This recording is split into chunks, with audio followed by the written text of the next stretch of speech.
Pride goes before destruction, a haughty spirit before a fall. That's how the quote goes. But for me, my greed led to my destruction. In 1748, I, along with my family and other members of my village, fell ill to a plague. I knew I was bound to die like the others in my town. It was then that a strange man visited me, and he offered me a gift. A gift no one in my predicament could refuse. Immortality. I was delirious from the plague, and agreed to his terms without even listening to him. I didn't want to die, and the thought of immortality sparked a feeling of greed within me. As soon as I agreed to his terms, he vanished into thin air. I had almost thought I hallucinated the whole incident, but my rapidly improving condition proved it actually happened. Needless to say, I was gleeful of it, and went to see my family. My joy lasted for a short while, until I realized this gift was in fact a curse. I watched my family die one by one, each suffering in their last moments. I watched how they each suffered, not being able to do a thing. No matter how much I prayed, that strange man did not return. The last of my family to go was my baby sister, who I held in my arms as she breathed her last breath. I wept for days and wandered around the village, not bothering to eat or drink. What was the use? I couldn't die, so what was the point? I would call out to the strange man to come and retract his gift, but nothing worked. It wasn't long before the survivors of the plague grew suspicious of me. They wanted to burn me at the stake, even though the witch hunts from years prior had calmed down. This prompted me to leave the village and travel. I traveled to multiple places until I settled down in a small town. I tried to enjoy my life there as much as I could, and I did find some peace of mind. It wasn't long before I met the person who soon became the love of my life. She was as beautiful as a flower and as gentle as the sunlight. Despite the curse of immortality, I found myself falling for her charm. After weeks of getting to know each other, we were together. Like a fool, I placed my immortality to the back of my mind. Months after we were together, we were engaged and planning to be married. 'Twas the night before our wedding day that I was jolted from the paradise I foolishly placed myself in. I received word from my lover's brother that she had suddenly come down sick. I rushed to their home and to her bedside. I held her hand as the village physician checked her worsening condition. His face was grim as he told us the dreadful news. Her family and I wept at her bedside. I held her hand tightly as I constantly told her how much I loved her and what she meant to me. With a hoarse voice, she whispered words of endearment to me before she passed. The cause of her illness was unknown, but I just knew it was because of me. That suspicion was confirmed when I looked up and spotted that same strange man standing on the other side of her bed. I fell back in shock, startling her family. My shock soon turned to rage as I belittled him and asked what he wanted from me. Her family looked at me as if I was crazy, but I didn't care. The man stared at me before responding. "You should have listened to my terms." This put the fire in my heart out as I was dragged out of the room. I was thrown out and told to get my head together. Apparently, they couldn't see the strange man. Once again, I wandered around the town and into the woods, wishing more than ever to die. I barely had the energy to lift my feet from the ground and tripped on a tree root. I fell and laid there for what seemed like hours. I heard a sinister laughter and looked up to see that man again. I didn't even have the energy to yell and curse him. I just felt hollow. "Can you take your gift back?" I asked instead.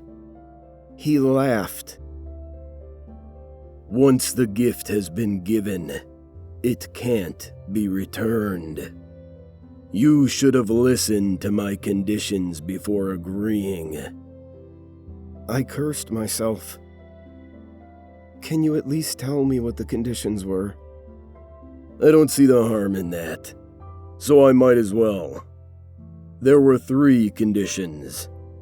The first of the 3 provided you with a perfect memory, making you unable to forget a single thing.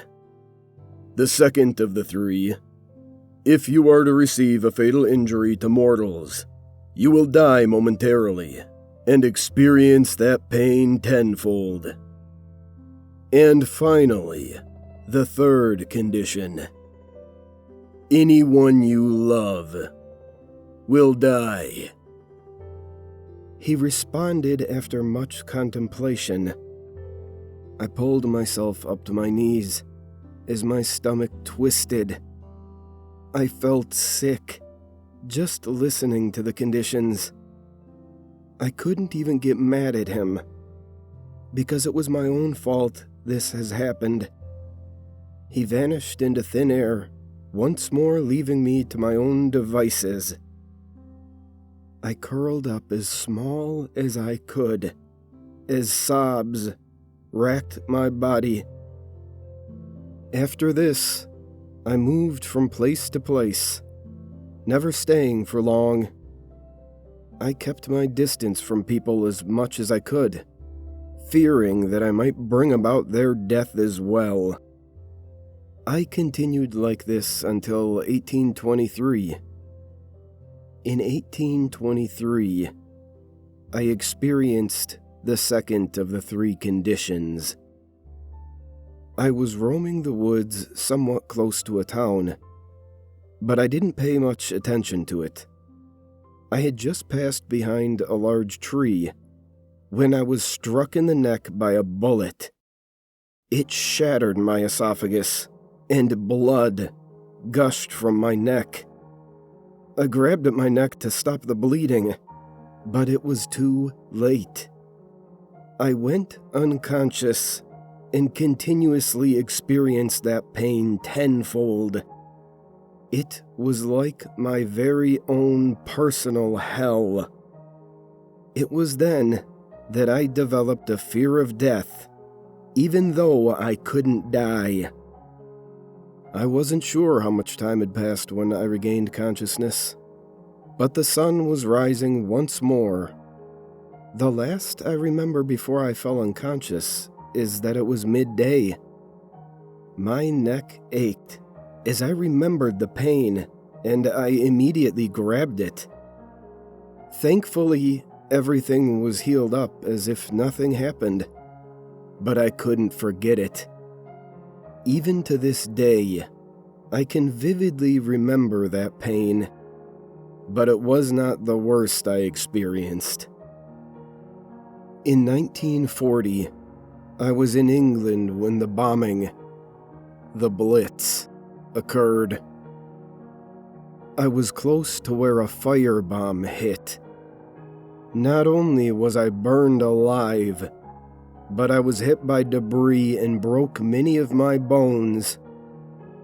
I was out for more than a week and experienced that pain tenfold continuously with no break. After that, I experienced night terrors, reliving that pain all over again. The night terrors continued for months after the bombing. It was so bad that I opted to not sleep. Due to this, I decided to go into hiding from the world. I didn't mind traveling around previously, but technology was quickly advancing. The possibility of me being suspected weighed on me. After that, I watched as the world around me advanced to where it is now. I still traveled from location to location, but I tried to make it as discreetly as possible. This didn't work out in my favor, as an unnamed organization caught a whiff of my existence. It was mainly my fault. I stayed in a city longer than I should have, and I got unwanted attention. I won't go into the details of how I was kidnapped by the organization, as it really isn't necessary. Anyways, 15 years ago, I was kidnapped and tortured by that organization. Naturally, when I was kidnapped, I put up a pretty good fight, and one of their agents ended up killing me. Even though I was dead, they took me with them to discard my body, only for me to wake up a few hours later. This prompted them to run various experiments on me to uncover the secret of my immortality. From electrocuting me, to poisoning me, to decapitating me. They tortured me in the name of science. They claimed they were doing this for the betterment of humans, but I highly doubted it. Each time I was killed, I relived that torture for countless years. I was their test subject for a good 4 years. I only escaped because my body finally gave out from all the various torture. They killed me via lethal injection, and because of the constant torture I experienced, it took longer than they expected for me to heal and wake up. I guess they decided to discard me since none of their research proved fruitful. So, they disposed of my body, and I woke up about a month later. Throughout that month, I relived all the torture I experienced. Upon waking up, I refused to sleep for months, and I avoided people altogether. I lived in the woods as I thought of ways to destroy the organization. Thankfully, the organization was shut down by the government. After it was discovered, they experimented on humans. Well, I felt at ease not having to worry about that organization. It still took me years to be able to go out in public. Even now, I still tremble in fear from the thought of being discovered again. But that is why I move so frequently. A new city, new job, and new name. While I try to go on about my life, I still catch glimpses of that man out of the corner of my eye. and hear his sinister laugh echo in my head. I'm not sure of who or what he is, but I do know he isn't some nice, helpful person. I'm sure many of you listening to this will feel pity more than being scared of my story. But I didn't come here for pity. I've made my peace with the decisions that I made that led me to this point and regret them. I was foolish, and now I'm suffering the consequences. You don't have to believe me. I don't care. I'm merely saying this to be a warning to others. If you are ever in a dire situation, and you meet a strange man offering you a gift, refuse it.